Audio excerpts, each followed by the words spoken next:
Hello! Today I will be reading Mufaro's Beautiful Daughters by John Steptoe, and I'll be using this to try some accents and animal voices.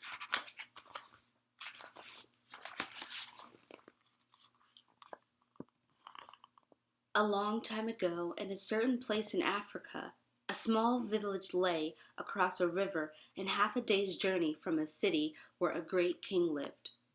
A man named Mufaro lived in this village with his two daughters, who were called Minyara and Nyasha. Everyone agreed that Minyara and Nyasha were very beautiful. Minyara was almost always in a bad temper. She teased her sister whenever their father's back was turned, and she had been heard to say, "Some day, Nyasha, I will be a queen, and you will be a servant in my household."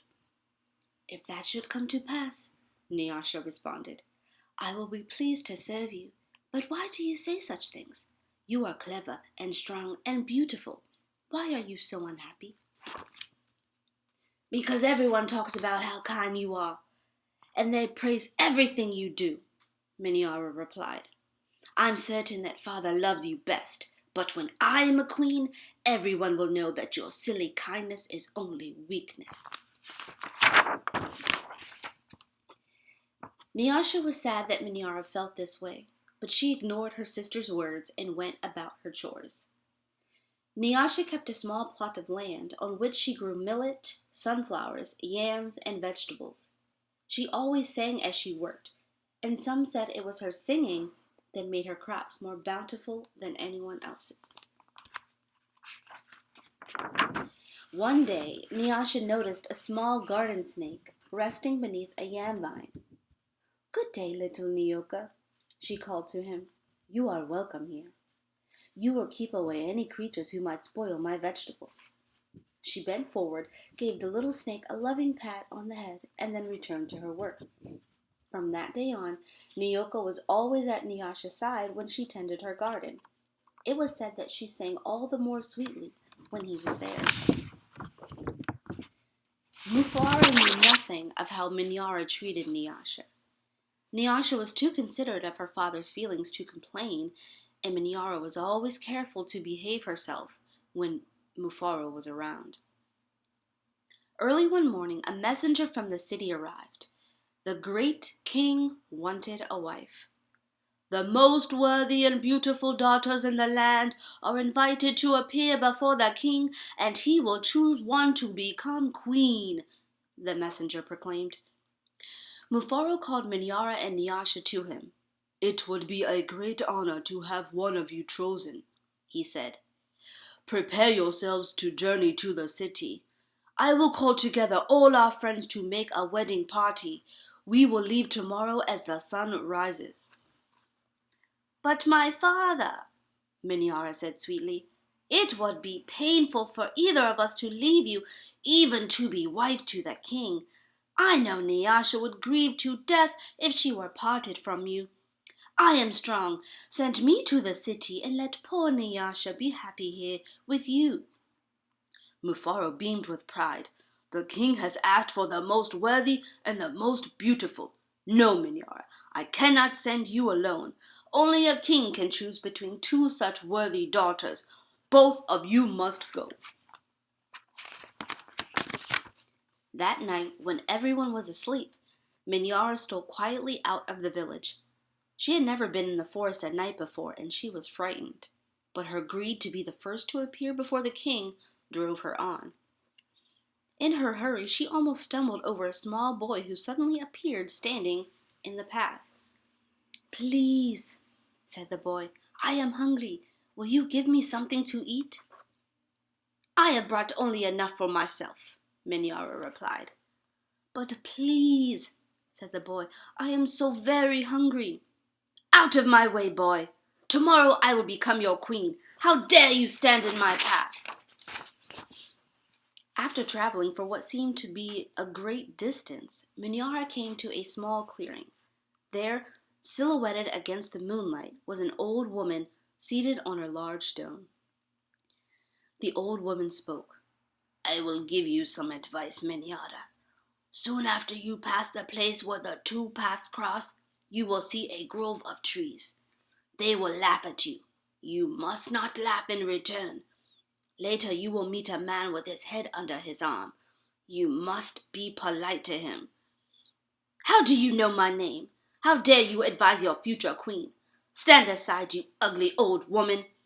Miniara scolded and then rushed on her way without looking back.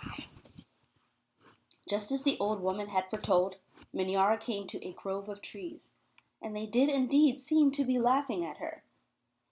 I must be calm, Miniara thought. I will not be frightened. She looked up at the trees and laughed out loud. I laugh at you, trees, she shouted, and she hurried on.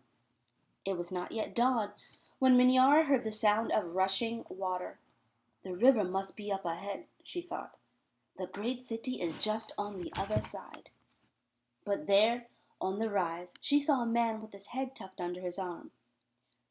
Miniara ran past him without speaking. A queen acknowledges those who please her, she said to herself. I will be queen, I will be queen, she chanted, and she hurried on to the city. Nyasha woke at the first light of dawn. As she put on her finest garments, she thought how her life might be changed forever beyond this day. I'd much prefer to live here, she admitted to herself. I'd hate to leave this village and never see my father or sing to little Nyoka again. Her thoughts were interrupted by loud shouts and a commotion from the wedding party assembled outside. Miniara was missing. Everyone bustled about, searching and calling for her. When they found her footprints on the path that led to the city, they decided to go on as planned. As the wedding party moved through the forest, brightly plumed birds darted about in the cool green shadows beneath the trees. Though anxious about her sister, Nyasha was soon filled with excitement about all there was to see. There, deep in the forest, when she saw the small boy standing by the side of the path, You must be hungry, she said, and handed him a yam she had brought for her lunch. The boy smiled and disappeared as quickly as he had come. Later, as they were approaching the place where the two paths crossed, the old woman appeared and silently pointed the way to the city. Nyasha thanked her and gave her a small pouch filled with sunflower seeds. The sun was high in the sky when the party came to the grove of towering trees. Their uppermost branches seemed to bow down to Nyasha as she passed beneath them. At last, someone announced that they were near their destination. Nyasha ran ahead and topped the rise before the others could catch up with her. She stood transfixed at her first sight of the city. Oh, my father, she called. A great spirit must stand guard here. Just look at what lies before us. I could never in all my life dream there could be anything so beautiful. Arm in arm, Nyasha and her father descended the hill, crossed the river, and approached the city gate. Just as they entered through the great doors, the air was rent by piercing cries, and Miniara ran wildly out of a chamber at the center of the enclosure. When she saw Nyasha, she fell upon her, sobbing. Do not go to the king, my sister. Oh, please, father, do not let her go, she cried hysterically.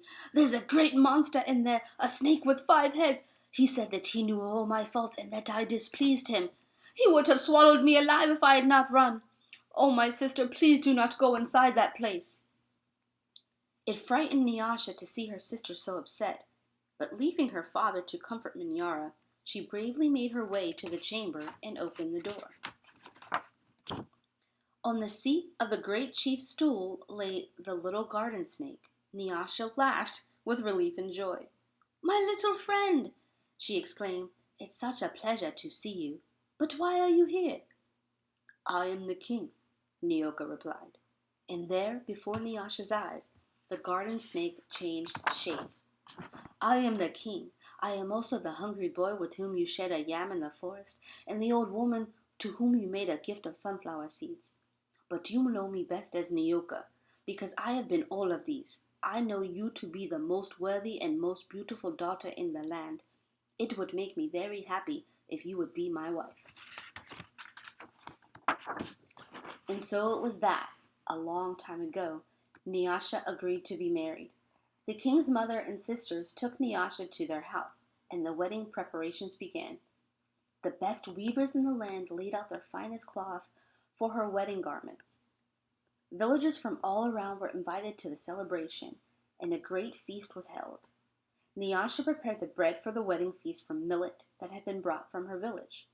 Mufaro proclaimed to all who would hear him that he was the happiest father in all the land, for he was blessed with two beautiful and worthy daughters, Nyasha the queen, and Minyara, a servant in the queen's household.